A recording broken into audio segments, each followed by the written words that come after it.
What's up, guys? Welcome to the channel. On today's video I'm actually making a giant Jenga set. So I got this template from a guy online, and certainly you could use 2x4s, but when you use 2x4s your pieces end up being 10.5 inches long, which makes it like awkward, and the pieces don't look weird. They look weird. They don't look uniform, and it takes away from like being a giant Jenga set. So you buy 2x3s, and then you cut each piece to 7.5 inches long. So that's what I'm doing, and it comes out perfect, because you got to remember when you're done, the piece that goes on top has to cover the pieces once you take it out and place it on top. So 7.5 inches is perfect for that. So like I said, when you use 2x4s, your pieces end up being 10.5 inches, and they're just a little bit too long. So that's what I'm doing today.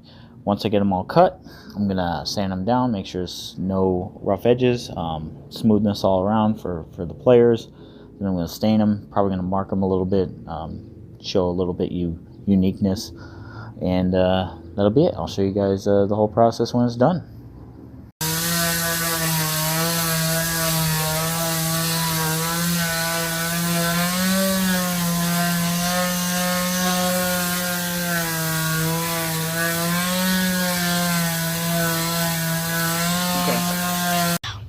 Alright, so when you're done cutting them, they're going to be rough like this. The edges are going to be a little bit uneven.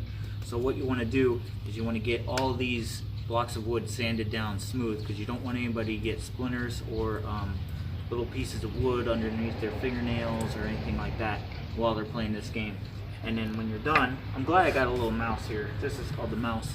This saved my life, because I would not want to be sanding this by hand. It's actually pretty extensive. So when you're done, you get pieces like this that are smooth and all the edges are rounded. I cut these by hand, so no two pieces are alike, which is kind of unique.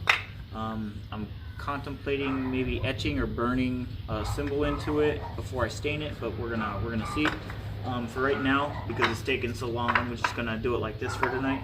And this is what you get in step 2 of the process after you sand them.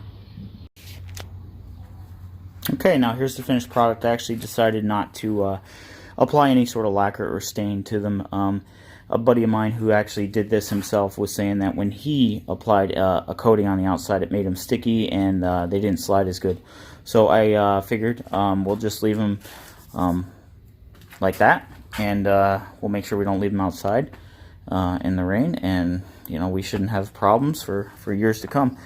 It actually came out really nice. These blocks are all a little bit different because I cut them by hand, I made them by hand, so nothing is really perfect, but all in all, it's a great set. It works really good, and we actually just played a game a little bit ago. See, just like in regular Jenga, you just kind of find the piece that's odd. It's just a little bit, you know, off, and let's see. Oh, I see that the stack is leaning that way a little bit.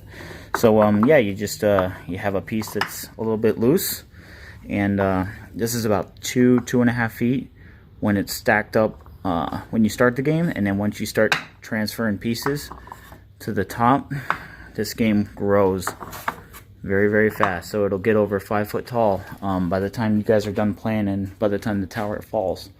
So it's pretty neat, guys, and I made it for, let me think, less than 20 bucks. So compared to the store-bought versions, with the amount of wood that I bought, because I believe you needed 5. I'll have to go back on the video and look.